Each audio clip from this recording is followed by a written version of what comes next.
Меня зовут Антон, и я люблю свою жизнь. Она дает мне много возможностей, и я их реализую. Мои проекты — это агентство видеомаркетинга VideoGears, а еще с партнером развиваю финансовую компанию Money24/7, на базе которой недавно мы запустили образовательный проект в крипте не только Money School. И я уверен, что это только начало, дальше будет еще больше и еще интереснее. В общем, у меня есть бизнес, друзья, и у меня есть планы на будущее. Были. До 24 февраля.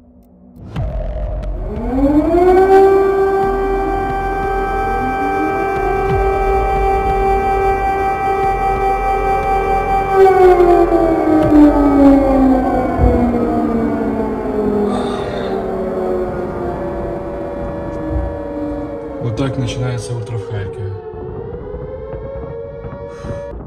Моя жизнь с самого начала связана с YouTube. Еще в детстве я начал снимать видео, рассказывать истории. Я снимал все, что было в моей жизни, начиная с видеоигры и заканчивая путешествиями. А сейчас, походу, снимаю дневник войны.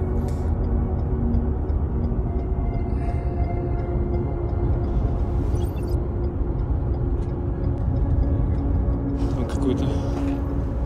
Офигеть. Просто разбитая нахрен колонна. Это вот русский БТР. Жесть, короче. Сука. Я пробегу сейчас, нет? Блять. Вот тут ебашь. Блять.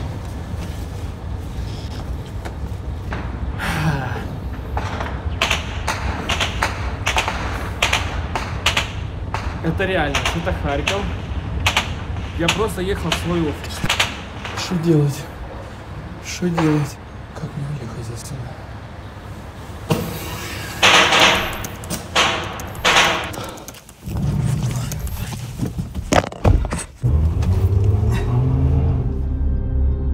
Честно, не верится, что это происходит со мной и с моим городом.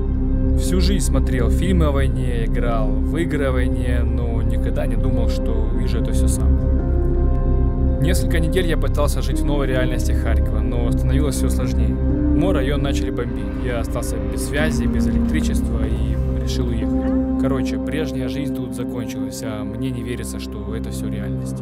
Война забрала у нас город, заставила покинуть дом.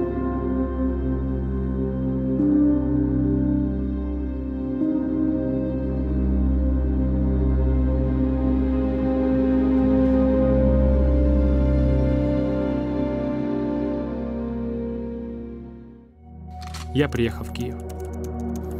В Киев я приезжал очень часто, почти каждую неделю, но в такой Киев первый раз. Самый населенный город страны сейчас пустой. Здесь нет прежнего движа, нет людей, нет былой атмосферы. В Киеве тихо. Никто никуда не спешит, не слышно гула улиц города, в Киеве нет пробок, и тишина пугает. Ощущение, что из города ушла жизнь. Я помню абсолютно другой Киев. Помню кучу студентов, забитые бары, помню крутые бизнес-движухи. Сейчас их никто не проводит. В спальных районах вообще редко можно кого-то встретить, только брошенных собак, бродящих по таким же брошенным улицам.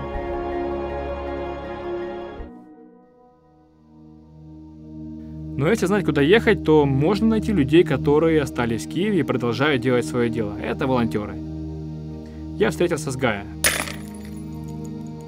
Гай мой друг, IT-предприниматель и часть нашего волонтерского движения. Он не коренной украинец, но тем не менее очень любит нашу страну и помогает, чем может. Так что, почем такие продаем, говоришь? Ну посмотри, это по $10. Угу. Понял. А маленькие за 7,50 тысяч. 7,50, то есть... Гай много говорил о том, что как важно адаптироваться в условиях войны, как адаптировать свой бизнес, как адаптироваться. Вот Как начать зарабатывать? оружейный барон. Да.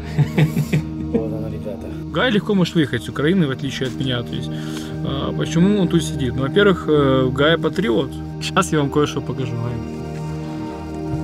Ребята, если что, я не в форме. Ну вот такую татуировку сделали. Татуировка со смыслом. Здесь пусто, здесь будет фиксирована дата победы. Офигеть, идея классная, идея классная. Украина навсегда с тобой. повсюду, то есть такие темы, вот как эти, да, какие-то мини-блокпосты, всякие вот эти вот штуки, они просто здесь везде. Никогда не видел такой пустынный Киев, но сейчас он такой. Долго мы не проехали, слишком много осколков, что-то шины, надеемся, что мы ее не пробили. Но сейчас шину пробить, ребята, легче простого, потому что везде очень много каких-то осколков, железок и так далее. Нормально. Посмотри в салоне там. Будет? Да, надо, чтобы она была короче. Давление в шинах, ребята. 2,9, 2,9. А, теперь 2,8. Так, ну что, мы приехали в церковь, потому что именно здесь дислоцируется наш новый герой, это Игорь. Игорь занимается тем, что они всей церкви объединились и помогали очень много вещей. Да? Они вывозили людей с Ирпеня, когда это все началось. Кстати, это был очень смелый поступок, и это видео набрало миллионы по всем СМИ, по всему миру. Я думаю, многие, возможно, їх навіть видели. І лежачого несуть. Ну, скоро може забрати, там є скорі, допоможуть на місці. Бо він повністю лежачий, я думаю, що скоро йому допоможе краще.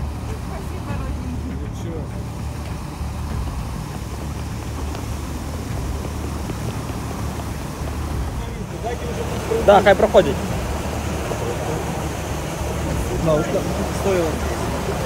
Видели, вот, и сейчас Игорь продолжает заниматься тем, что ездит в горячие точки, помогает, вывозит беженцев, привозит продовольствие. Задача наша такая, что мы с ним сейчас объединяемся, мы едем в Бучу, едем в Ирпень. Там еще очень много людей, которые сейчас нуждаются в помощи, пропитании, те, которые там не выехали и остались по каким-то причинам, им нужна поддержка. Вот это все, вот это склад. Игорь здесь организовал, здесь церковь, и они организовали здесь помощь. Я встречаю очень много людей, которыми движет что-то большее, чем там, даже больше, чем желание просто кому-то конкретно помочь. Это будет, не знаю, целый фильм о поступках, которые происходят вокруг. Я просто пытаюсь запечатлеть это все, это история. Да, церква сьогодні як воєнний штаб. Тут з'їжджаються фури. Ми тут потім це все розподіляємо, розвозимо по місцях, по локаціям, як Ірпінь, Буча, Гостомель. Повністю де є потреба. Офігеть, зробили таку прачечну. Всі, в нас же в церкві живуть люди, у нас там є кімнати. Там не просто прийняли біженців і вони мають жити як попало, а там як в готелі, побачиш, там матрасики, все зложено, чистенько. Там, якщо зайдеш, видно від любого зразу відчувається. Скажи, ты в Бучу, когда заезжал, один из первых, ну, или когда вот майже. Хоча так, я, напевно, один із перших, ще наших солдатів там не було, ми з другом, його інкасаторська машина. І ми туди вже на інкасаторській машині заїхали. Так, заїхали. Друзі, до моста треба підвезти вас? Грузимося. Ось все, ставайте, стоя, будь ласка. Ми вас акуратно довеземо, бо людей багато чекають на допомогу. Головне виїхати вам звідси. Там автобуси є, вас зараз чекають. Слава Ісусу. Ще було страшно, якщо чесно, тому що тишина, незрозуміло, чи вийшли до кінця, не вийшли вороги. Але з Божою допомогою, чого я зрозумів, що ми перші, бо ще були дійсно, лежали тіла на дорозі, в машинах були люди, ми розуміли, що якби були вже наші, то би прибирали, допомагали. Але ми якби тільки це все бачили, як це все відбувалося. Поїхали, не чекали нічого. Тому що розуміємо, що таке бути 20 днів без їжі, і один день він вартий того, не вартий того чекати, щоб приїхати і завести вже максимальну допомогу. І ми вже в перші дні вивезли, напевно, чоловік 60, які вже були в досить такому стані. Там в очах страх, в очах просто біль. І їм не треба було пояснити, що вони пережили. Я глянув и зрозуміло, що вони за ці 20 днів пережили велику дійсно. Здесь ребята паркуют машины, которые привозят вот с Бучи, с Ирпени. Вот посмотрите, что делают осколки. То есть насквозь, просто пробивает насквозь. Мы сейчас грузим медикаменты и едем в самый эпицентр, в Ирпень. Так, это у нас значит лекарств. Вообще, Ну что, ребята, куда мы? сейчас ждем волонтера нашего. Это Сережа, многие знают, это наш главный оператор. Он даже снимает и бизнес, и войну, и все, что нужно для нас. Все, что происходит. Ну, говорится, с Богом. Поехали. Сейчас. А мы еще мы ждем еще одного человека. Почему нас 4? Нам нужен человек, который сможет там проявить, показать. Давно занимаешься волонтерской деятельностью? Ого, с 3-го дня войны. С 3-го дня войны? Да, сначала я начал с Черновцов, и потом приехал сюда, 22 марта приехал сюда. Зачем ты это делаешь? Не знаю, чтобы был крестик здесь.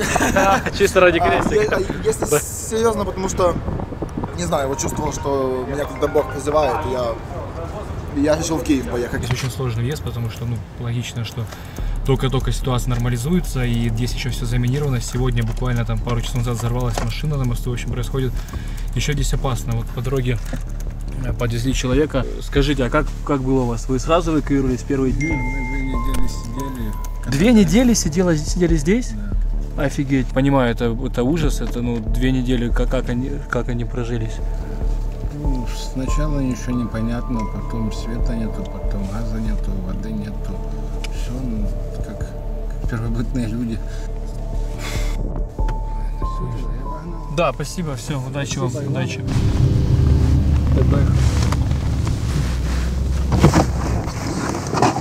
Пытаемся понять, почему здесь вот машина вот так вот разломленная.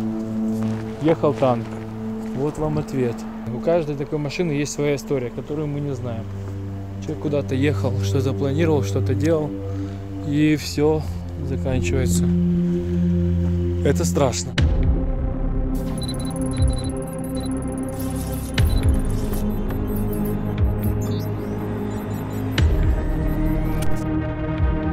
Путь волонтера – это всегда риск, это опасность. Ты не можешь предугадать, что с тобой случится, не можешь быть уверенным, что не попадешь под обстрел или не наткнешься на мину, особенно, когда едешь туда, где были боевые действия. Если честно, я не знаю, какой Буча была до войны, но видел в новостях, какой она стала. Весь мир это видел, весь мир слышал, каким стал Ирпень. Города захватили и за месяц превратили в руины. Месяц оккупации превратил жизнь мирных людей в ад.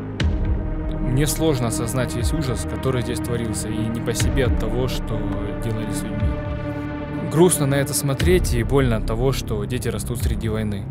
Почему это происходит в 2022 году? Почему человечество вообще допускает такие вещи?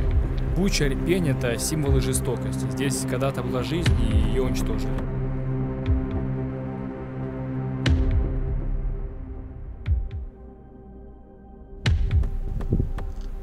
Вот представьте, жили себе люди. Жили себе люди. Вот, и бамс. Там, да. Просто посмотри. Офигеть, просто вот дом выжженный. Тут разрушенные машины. Офигеть. Просто трэш. Ядрать, это что, от снаряда? Офигеть. А это украинские и разбомбили, да? Он бешеный трактор какой. Ядра, чисто типа.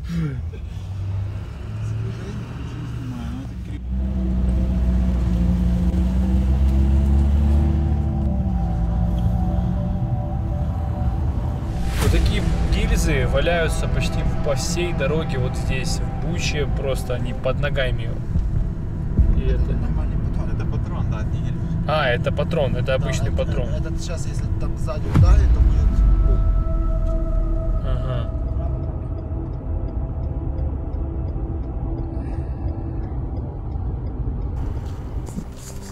Это просто какой-то Сталинград.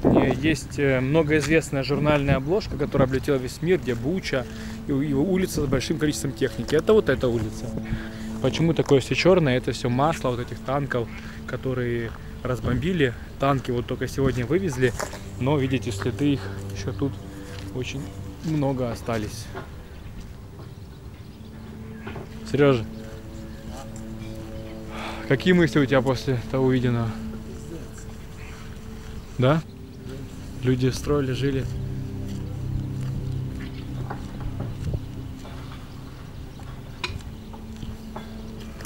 Просто тотальное разрушение. Здесь были самые страшные, ужасные вещи, самые сильные столкновения, взрывы, уничтожения. В принципе, я думаю, вы сами это видите. Но это часть жизни, да, это то, что это часть мира, часть истории. Поэтому этот выпуск, он важен. И этот выпуск отличается от всех остальных, которые были до этого. Ёлки-палки, я испугался, потому что тут кот, и это не шло, и все не попало. Мы так и оставим это, мы это так и оставим. Не ожидал среди всей этой разрухи увидеть что-то прекрасное. Надеюсь, кот просто гуляет, а не ищет своих хозяев, которых забрала война.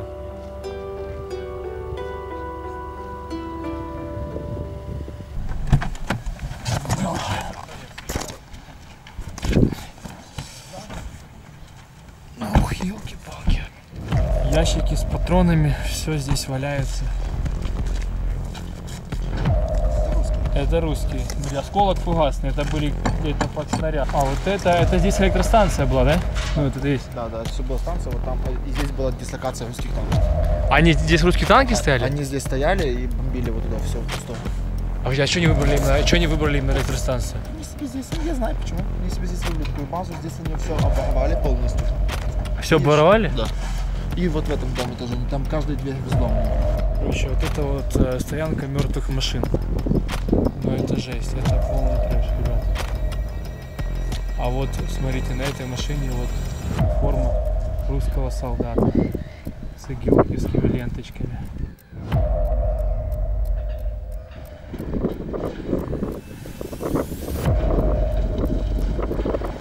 Трэш. Ну что, едем? Едем дальше. Едем дальше.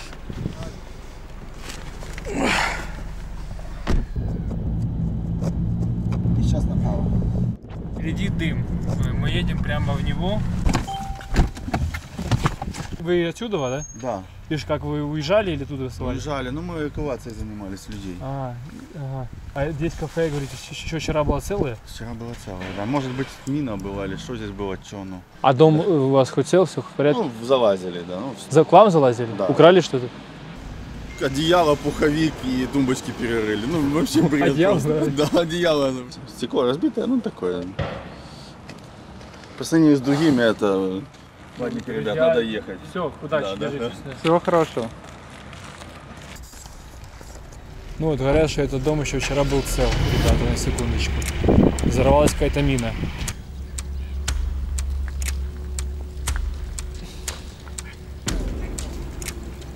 И там прямо жесть, ребята.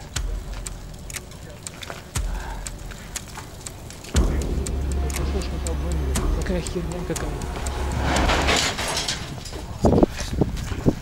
Валим отсюда. Побачите, тоже вид. Охереть. Ядрать, это патрон. Недавно люди раскапывали такую штуку из Второй мировой войны, а здесь стали раскапывать не нужно, как бы новый конфликт. Проезжая через Бучу, мы случайно встретили Татьяну. Все время, пока город находился в оккупации, она была здесь. 5 березня захватили Бучу, оці війська російські, то ми після 27-ї, ну, після бомбіжки, це, то ми вже боялися в будинку ночувати. Ми пішли отуди в будинок, оцей жовтий. А, большой какой? Ось, да. В підвалі були. Ага. Там, ну да, там получше. Да. У вас, конечно, подвал, наверное, очень слабенький. Я не знаю, як вам це передати, як вам це об'яснити. Коли вибухи були такі, що хата трусилася, ми вже в будинку спали. От з 9 березня по це вибухи, от я спала, 30 вибухів було. А тоді заснули. Ми вже при вибухах спали. Уже як не стріляють, нам вже було страшніше, ніж коли стріляють. Ну, чоловік ремонтував дах, чоловік поліз, бо дощі почали, і воно в хату почало все текти. І тут через двір забігає один з ружьом. Виходи, вилазь, давай. Чоловік каже, ми ремонтуємо. І це дивлюся в вікно, лежить мій чоловік, я бачу його ноги, кросівки. Я вам просто не можу передати, що це відбувалося. Я думала, просто їх постріляли і все. А вони стріляли, їх поклали на землю і вони стріляли отако біля голів їм з ружья. Це вже. І хлопці залишилися живі. А зачем они это делали? В смысле, просто положили на землю и стреляли рядом с ними? Да, То есть, а были в случае, кого-то так расстреливали просто? звісно, да, я бачила. Да? Ну я не бачила, як розстрілювали, ну цивільних людей дуже багато розстріляних. Отамо було чоловік 10, я ходила, дивилася. Просто так они расстреливали их? Ну не знаю, люди йшли, і люди і в пов'язках були, і все стріляли? мертві лежали. Да. Один пов'язки білі, і отако з зв'язаними руками так і застрелений і лежав. Якраз отамо було. Это ваши знакомые, вы знали этих? Моєї сестри чоловік. Розстріляли його. Спасибо вам за ответы. Держитесь, что тут. Это, конечно, полный ужас. Бачите, що браття. Да, вот такие братья, конечно, Бачите, лучше які хуже браття, любых освободителі. врагов. Спасибо за все. Держитесь Все добре. тогда.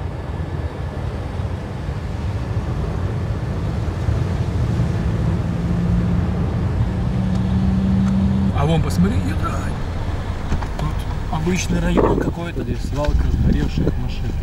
Вы представляете, что здесь происходит? Их просто поскидывали сюда. И все.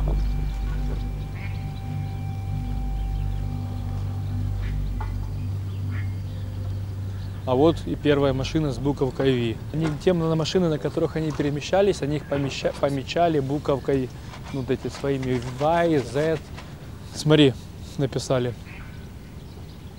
Мне кажется, что это, знаешь, как армия мародеров. Здесь особенно стрёмно, потому что как раз таки в земле мины. У саперов есть такая поговорка: все, что асфальт, хорошо, все, что земля, лучше не суваться. И сказал я и пошел по земле. Так, ну, Сережа не хочет рисковать сюда идти, но я вам покажу. Посмотрите, что они вырыли и поставили туда компьютерный стол. Видимо, они хотели играть в доту или что-то еще, и чтобы их не убило. Противотанковые? Офигеть, это просто какие-то бронебойные патроны. Да.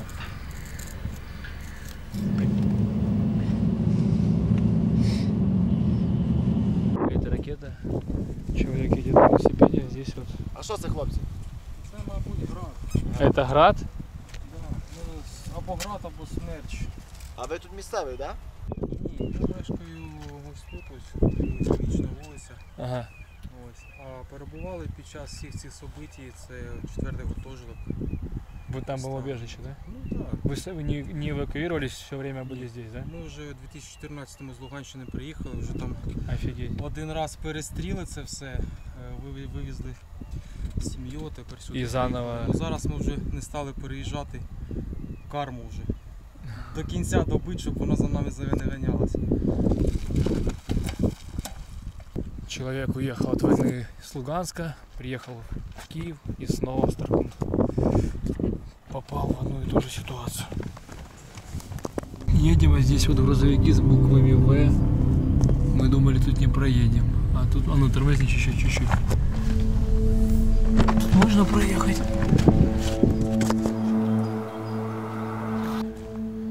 Дальше ехать сложно, но мы будем пытаться. Нам нужно добраться до Ирпеня сегодня.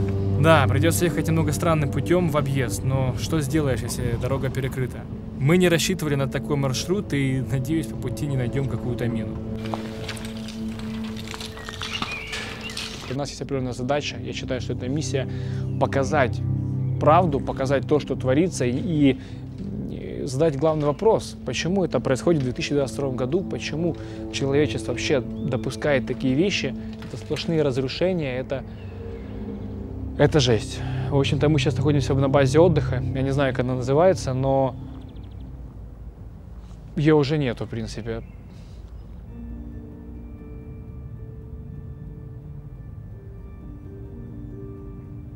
Вот здесь.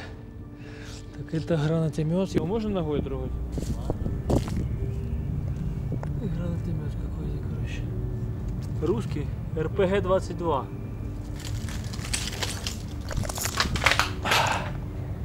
Просто посмотрите. Да вот. Пожалуйста. Армия России. Армия России оставила после себя, в принципе, такой красивый порядок.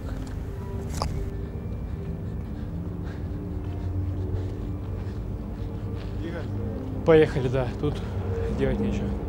Отель не работает. Я искал админшу, нигде нету. Все номера свободны, но персонала нету. Хотя на букинге они работали.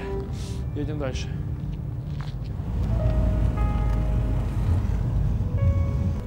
Ситуация тут очень печальная. Нету ни одного здания, которое бы было целое и очень максимально странно. Я нашел каких-то людей, которые что-то снимают. Сейчас узнаем. Hello. Hi. What's up? Okay, thanks. You? I'm good. Anthony. George from Australia. You from Australia? Yes. But that's my card. And I'm an old man. I'm 72 years old. 72? Yeah. Really? 72. You will not look. I feel it. It's cool, yeah. And I have worked against war all my life. And I've covered every war since Vietnam as an artist. Not as a soldier, but as an artist. So, you know, Cambodia, Rwanda, Somalia, Iraq, Afghanistan. I just felt that I had to be here in solidarity with. Джордж рисует войну, показывает ее с разных сторон. И сегодня он здесь, чтобы рассказать миру правду о войне в Украине. That's a lady crying, you know, in the underground. What's inspiring here is the incredible courage that people are prepared to fight for their freedom and give their lives. I've never met a whole country. I've been in places where there's an army doing that, but a whole country, that's what makes this very different. What I think it's important when they got these people destroying everything, for people like you and I who are artists to create. We should tell the story, you know, Tell the story. And it's very, very important that you win. So you're doing it for all of us. Thank you, thank you. I say thank you like for everyone, Ukrainian people. So I'm here till the end. I'm not going to leave until you get rid of the Russians. You're not going to get rid of me until you get rid of the Russians.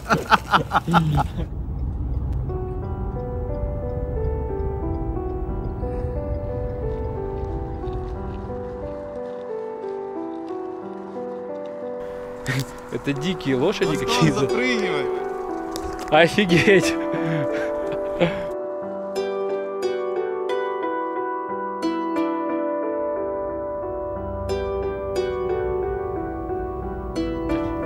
Ой, она на меня бежит. Почему она на меня бежит?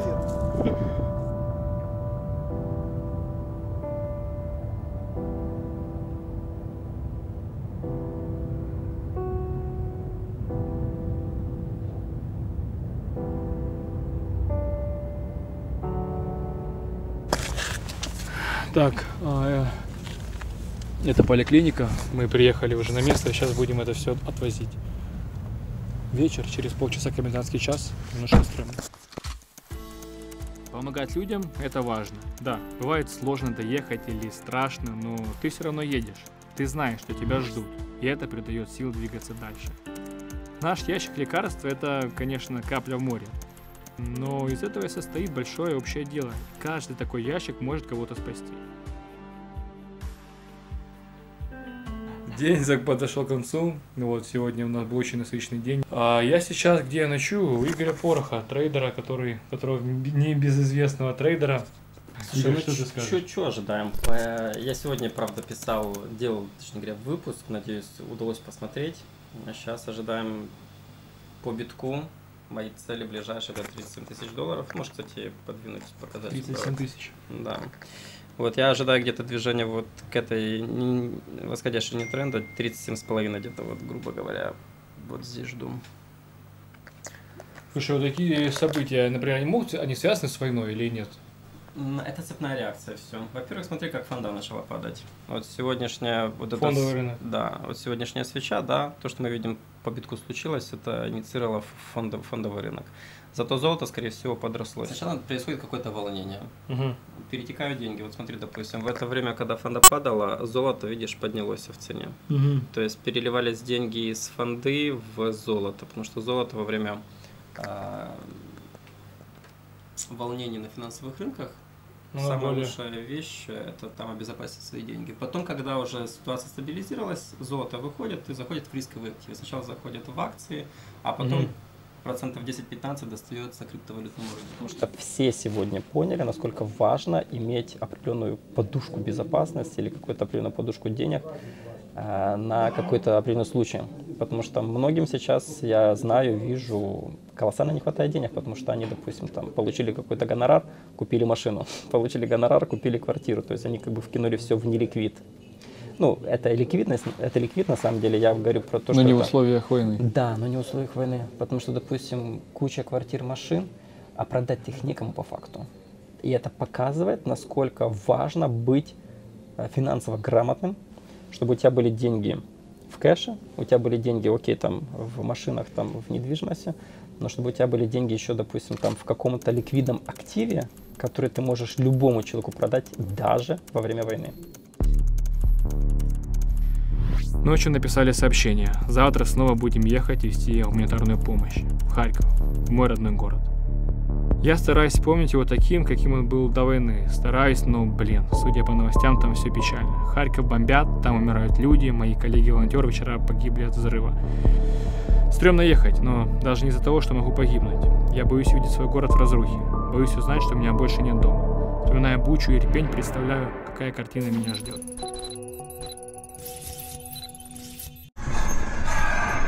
Доброго вечора, мы из Украины. Ребята, ну что, мы едем сейчас в Харьков. Игорь здесь. Да, у нас спецзадача, 12 машин едет в колонне. Вот это «Доброго вечера, мы из Украины». Это человек, короче, какой-то певец, какой-то украинский, не очень известный, но он где-то выступал в Италии или что-то такое. И вот это он, когда вышел, он типа не говорит по-украински, потому что я читал вроде как. И вот это единственная фраза, которую он сказал на украинском за время того интервью, это «Доброго вечера, мы из Украины». И пошла жара, да? Не, зашло. Уже везде уже, знаешь? Да, это сильно. Из Украины. Это уже мем. Да, он не заходит конкретно. Ну, до сих пор зараз. Доброго вечора, мы из Украины. Ребята, у нас здесь есть броник, у нас есть здесь каска. Это сейчас необходимость. 4-й уровень брони. Кстати, сейчас, вот в это время, все, что касается военной техники, не знаю, мне кажется, даже в мирное время сложнее какие-то там самые редкие наркотики достать, чем сейчас военную какую-то амуницию, потому что бешеный спрос.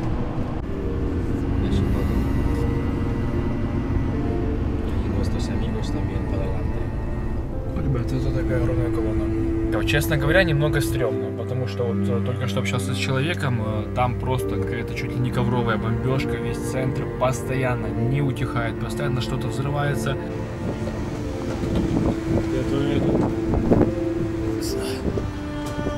Выпрашиваем бензин по 20 литров, потому что не продают больше 20, но приходится просить, чтобы нам... Да. Женщина попалась. Добрая. И у нас есть 40, а не 20. За победу. Антон там улыбался ей, я видел. Скоро будем на месте.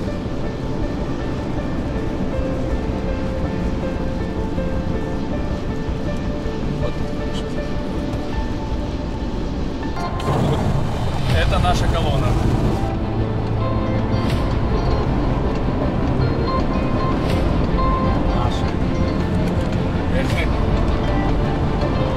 Это еще не конец, это еще не конец.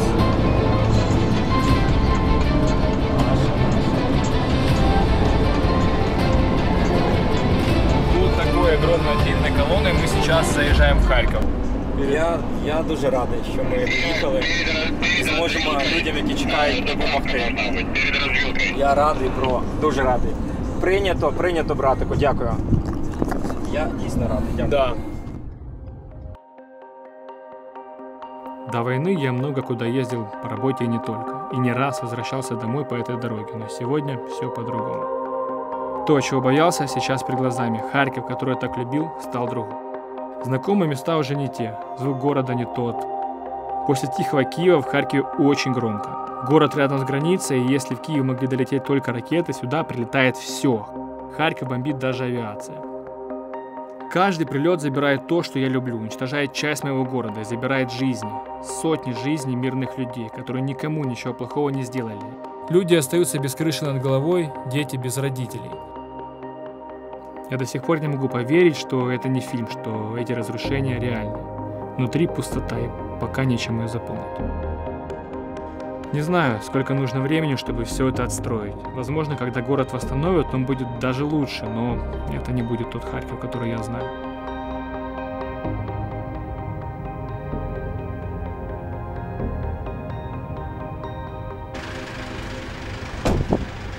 Так, ну что, мы на месте дислокации, нас встречает Женя. Ты сказал, немножко гуманитарки привел. Женя ведет самый популярный канал волонтера, потому что такое количество помощи, которую наказывают, я не представляю. А где ты эту машину взял? Это же другая была. Ну, наволонтерил? Наволонтерил, да. Нормально, нормально. Первый. Посмотри! Эта тема. Блять. Затащил. Ух ё. Ребята, вот мы и приехали в Харьков. Добро пожаловать. Я хотел сделать обзор на машину, пока взрывы не сбили мое настроение. Обзор на машину волонтера. Значит, внедорожник, кроссовер, да, как это называется, обклеенные наклеечками, пожалуйста. Смотрите, есть дополнительные фонарики. Зачем фонарики, Жек? Они практические или так чисто? Фонарики это чтобы разгонять всяких кого? Любителей левой полосы. Ага. Она мигает и людей. Ну, работает практично это. Удобно, да. Ну и фуры те видят за такое довольно-таки хорошее расстояние. Да. Я не знаю, меня тут немножко с плана, с графика выбили. А что ты на Салтовке сейчас? Ну, вот так вот. Я бабушку эвакуирую. Бабушку эвакуируешь? Да, я сейчас поеду еще не глубже. бабушка, ну, посмотри. Я на 602 поеду. На какой? На 602? Да. Если ты умрешь, я тебя убью. Понял? Если ты умрешь, я тебя убью. Все, давай. Здесь эта фраза звучит, честно говоря, очень стрёмно, не смешно ни хера. Мы едем эвакуировать бабушку, правильно? Да. А где она находится? 602 микрорайон. Там сейчас что? Ну, жарковато. 102 микрорайон это близко к окружной. Окружная это уже все. Все, что за окружной, там русские, да, там уже противник. Все, что за окружной, там уже противник, и там уже опасно. В принципе, здесь опасно, потому что все, сюда долетает любой снаряд. Да, ты мне так сказал, что практически любой снаряд может сюда долететь. И вот я сейчас смотрю просто в окно и уже вижу какие-то разрушения. Ты понимаешь, что если сюда прилетело, оно может прилететь еще раз. И вот это состояние стрёмное. Хотя люди как-то привыкают, вот, гуляют с собачками. Так, приехали за бабушкой, она где-то здесь. Офигеть. Теперь я понимаю, почему она хочет эвакуироваться, Жень. Да. В принципе, это правильная была мысль. Вот. Бабушка, подъезд. Это газ? Да. Ты чувствуешь запах? Да. Это газом воняет. Это пробитый газопровод. Да, походу, да. Может, ты ёбнул, блядь.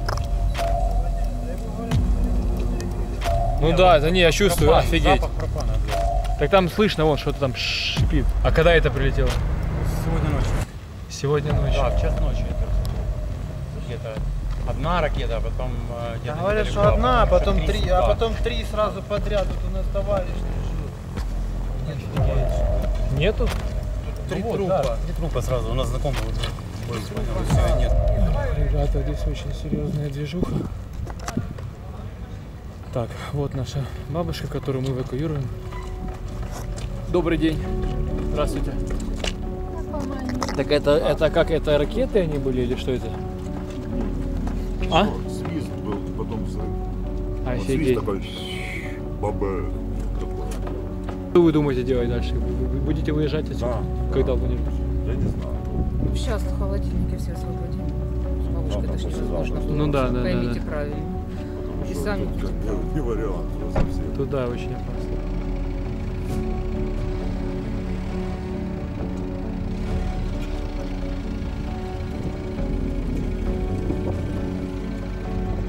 Или почему только сейчас уезжаете?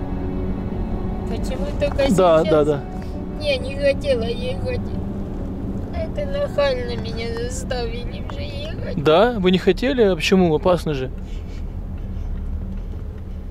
Україна і Росія воз'єднались назавжди. Ото і воз'єднались, нас учили в школе. А теперь, пожалуйста, показывайте его. разрушила так Харьков. Все уничтожает, все разрушивает. Да что они, не люди там, в конце концов. Что они вот издеваются так над людьми у нас. Вот такое, ребята. Я пытаюсь. Думаешь, это не привык еще в шлеме. Алло? Насквозь.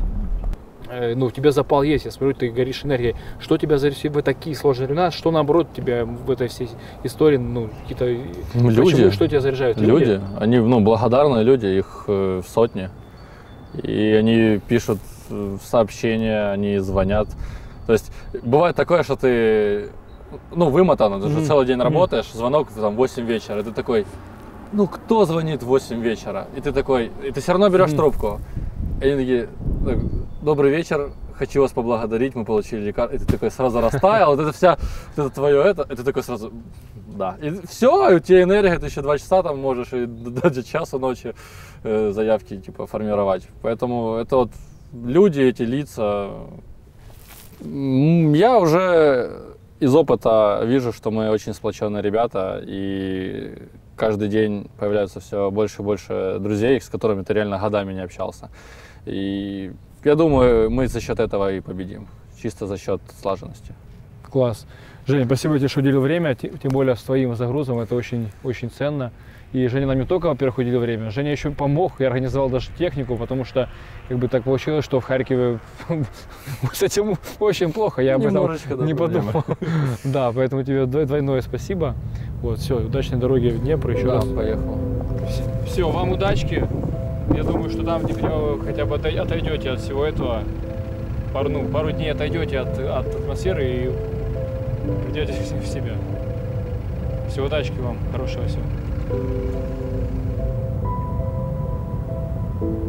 На самом деле люди, которые так вот это все пережили, ты смотришь в их глаза и понимаешь, что ты ни хера не понимаешь.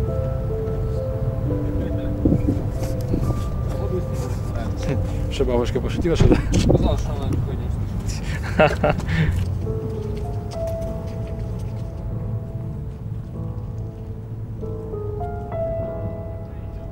Как в этом кукольном домике можно смотреть.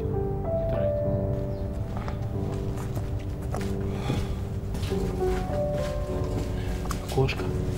Смотрите.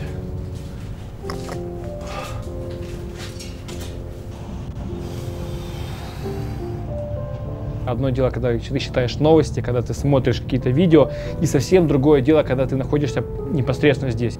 Честно говоря, очень странные чувства, потому что впервые в жизни я возвращаюсь в свой родной город, а ощущение, будто бы я приехал вообще в какое-то новое место, меня здесь не было. Киберклуб – это, кстати, важное место для меня. И по пути на волонтерский склад я решил туда зайти. Паша, мой друг, создал нереально крутое пространство для любителей игр, а наше агентство помогало в его развитии. Ну что, покатки в доту наконец-то сыграешь? Да, можно. Приехали в Киберклуб. Ты очень много сил, энергии вложил в проект Киберклуба. И, ну, это очень больно, да? Да, конечно, больно. Мне даже не верится до сих пор, что мы сейчас тут все, ну, ничего не осталось вообще. Понимаю, что этого больше не будет, клиентов не будет, людей не будет. Все это вложено, силы, деньги, это все уже не вернуть. Все. На этом можно оставить точку, наверное, на Киберклубе. Ну, будем надеяться, что вскоре все закончится, мы откроемся. Магазины, ну, техники, аксессуаров, как то. Правда, все магазины обворовали. Обворовали? Да, да, на сумму около 400 тысяч долларов товара. 400 тысяч долларов украли? Мы успели в первые дни только вывести рации все, планшеты. Мы подавали все военным. Потом еще некоторые мобильные телефоны у нас оставались, мы тоже отдали все в армию.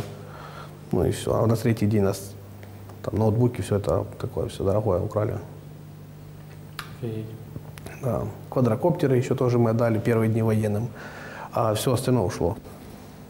У тебя семья здесь? Да, у меня все здесь вообще, все полностью. Вы все здесь? Да, да. И как они, ну? Все в Харькове. Да, нормально, уже все адаптировались уже. Ну. Мы с первого дня, мы все как-то собрались с ребятами, сразу поехали помогать. Закупили на деньги, там, кашу, гуманитарки, такое все купили, поехали раздавать. Все раздавали у себя на районе сначала с машины, так просто открывали двери, раздавали. Потом мы поняли, что есть люди, которые нуждаются в этом посильнее. И мы помогали инвалидам, развозили, пока были средства. Сейчас в данный момент мы не развозим, мы помогаем так, кого-то вывезти там, с Салтовки Северной и так далее, кого-то, ну, такие проблемные места, скажем так. Эвакуация. Да. В этом мы помогаем. Спасибо большое, да, поделился. Да. Еще Паша сказал, что он собирается езжать в Польшу. Нет.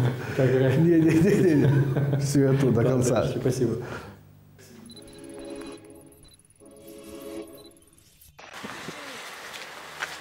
Я вернулся на волонтерский склад, помочь разгрузить наши бусы, но опоздал. Желающих и рук для разгрузки уже более чем достаточно.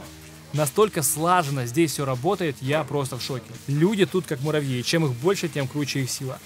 Мне приятно осознавать, что я часть этого волонтерского движения и помогаю людям и стране. Ведь сейчас это реально важно, и каждый из нас может сделать небольшой вклад и тем самым приблизить нашу победу. Люди объединились. Так. Ты заметил это, что то есть нету никакого бар'єра, да? От сейчас все видно, за що он. Ми як починали там робити барикади на ЖК Софія, приходять люди, які дуже великого рівня, і звичайник, і двірник, ну і спілкуються вже на одному рівні. Війна, хтось думав, що війна нас десь розсіє, ми десь будемо тікати від одного, але війна нас так укріпила, таку дружбу дала, що я не знаю, що її ніяк не розірвати. Це така єдність, якої не було, мені здається, за часи всієї країни не було такої єдності, як ми проходимо зараз. Розповім одну історію. Ми вивозили з Ірпеня, з Бучі, з Гостомеля людей, і вже був вечір, і вже майже всіх розвезли, і друг мій говорить з церкви, давай ще одну зробимо ходку, поїдемо до Бучанського, до Ірпенського моста, може ще є люди, яким треба допомога. Я говорю, та пізно, я вже не хотів, вже втомився. Ми виїжджаємо туди, вже така ніч, дивимося, нікого немає, і ми плануємо вже уїжджати. І ми бачимо, йдуть люди, йде сім'я, 3 діток, чоловік, жінка і, напевно, мати з чоловіка. І їм воєнні кричать, куди ви йдете, там заміновано. А вони нічого не чують, вони йдуть назустріч нашим голосам, пробираються сюди, і їхня історія. Вони жили в Гостомелі, біля їхнього будинку було все підірвано, вони сиділи в погребі 19 днів, в холоді, діти вже були сині, похудавші. І чоловік не витримав, каже, ми уходимо, якщо ми не підемо звідси, ми просто тут помремо. Ти, мабуть, трошки вже звик, що воно стріляє.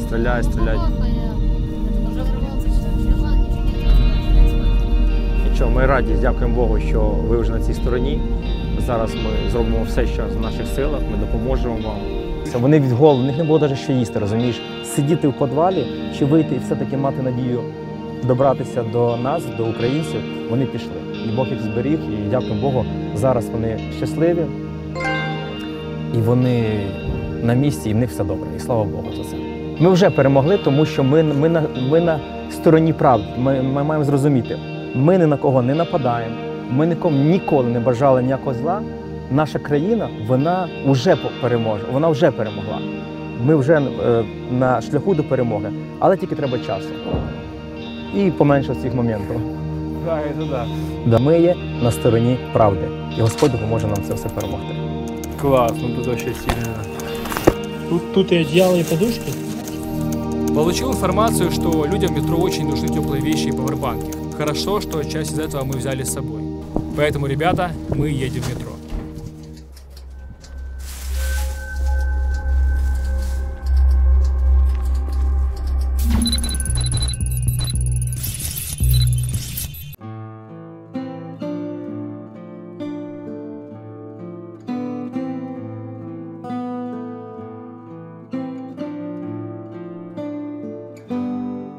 Возможно, кто-то помнит игру по роману Глуховского «Метро 2033». Здесь эта игра стала реальностью в 2022. Станции метро для многих людей превратились в дома. Люди организовали целый подземный городок со своими правилами и атмосферой. Катя одна из тех, кто здесь живет. Ее район сильно пострадал от авианалета. И уже несколько недель метро — единственное место, где Катя чувствует себя в безопасности. Я живу здесь. Спасибо. Ты мне даешь, спасибо. Ну, давай, ты мне потом дашь, хорошо? Богдан. Спасибо. Давай. Здесь очень много детей. Да. Я просто тут как нянька. Ко мне приходят все дети метрополитена, и мы все вместе с ними там занимаемся спортом, конечно же. Я их стараюсь развлекать, потому что я понимаю, как это ужасно, то, что их детство проходит просто тут. но хоть какое-то должно быть у них веселье. Что с твоим домом? В ночь с 1 на 2 марта мы были дома. До этого мы ходили в бомбоубежище, но только днем. В этот раз мы остались ночью дома, и это было где-то 11 часов, когда мы услышали такой очень громкий звук, похожий на гром. Это оказался русский самолет, потом взрыв. Потом еще в ту ночь они сбросили 9 ракет по нашему району. Я думаю, несложно подумать, что я чувствовала в то время, когда бомбили мою улицу. Мама побежала открывать окна, чтобы, получится, снизить взрывную волну. И крикнула нам: «Ложитесь на пол». Когда я услышала первый взрыв, я помню, что у меня настолько сильно заложило уши, и голова аж закружилась, потому что это был очень громкий звук. Мы легли на пол, а наша собака забилась под кровать, мы не могли ее долго вытащить. Я вообще не спала ту ночь и несколько дней, наверное, даже не ела, потому что мне было очень плохо. Если честно, мне сейчас даже тяжело это вспоминать. Я сейчас на успокоительных до сих пор, потому что я просто вот слышу машину, у меня все сразу, это самолет летит, я не могу. К взрывам привыкла. Мне кажется, если я еще раз услышу самолет, то просто я не знаю, что со мной будет. У меня фантомные боли, сразу кружится голова. Вот. Мы можем помочь людям лекарствами, теплыми вещами и едой, но помочь их душевному состоянию не так просто. Мы долго говорили с Катей, надеюсь, ей стало хоть немного легче. Вообще в метро люди постоянно пытаются друг друга отвлечь, устраивают концерты, ходят друг к другу в гости через тоннели, играют в игры. И я здесь тоже отвлекаюсь, тем самым оттягивая момент, когда попаду домой.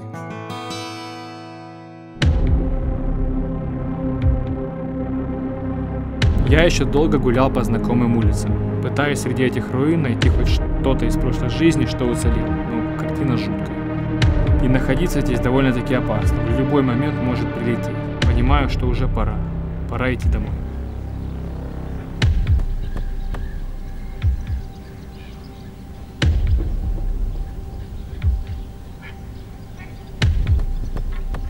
Я же целый день почти проездил по любимому городу, и честно, мне с одной стороны очень больно, потому что я его никогда таким не видел. Это достаточно сложно видеть место, в котором ты вырос, родился, у тебя, блядь, вся жизнь связана с этим местом. Видеть, как оно находится в руинах, как нету людей, пустынно, и очень это сложно. Вот. Но мы не падаем духом.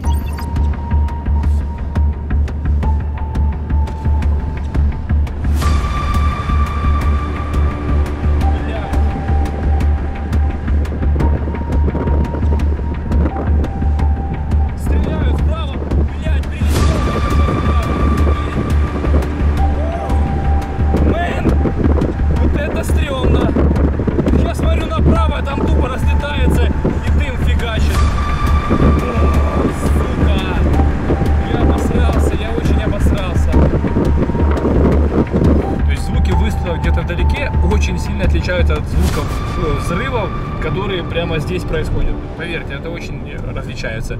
И когда ты понимаешь, что вот тут сейчас начинается бомбежка, и ты едешь, у меня все время в голове такие мысли, типа, это ж такой рандом.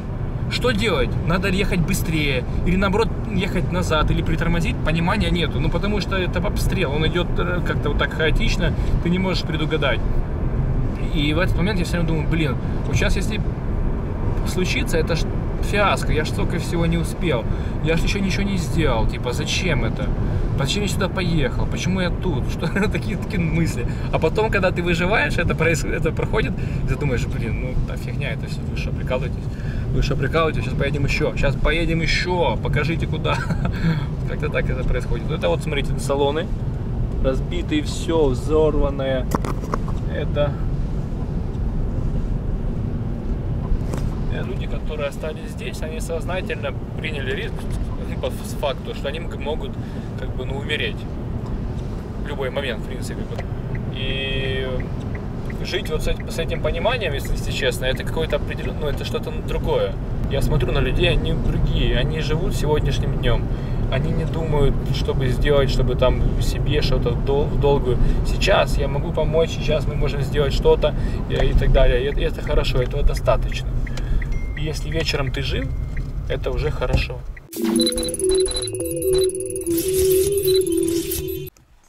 Так, ребята, я приехал в свой ЖК. Ну, что тут сказать?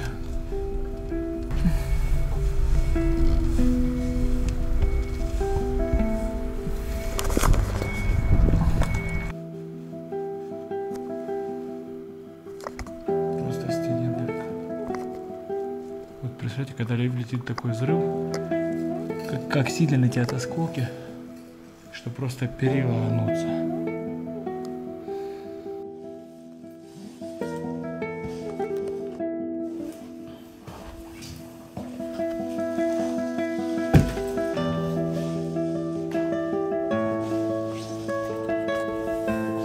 Здесь все точно так же, как и было 24 февраля, когда я проснулся и началась вся эта херня.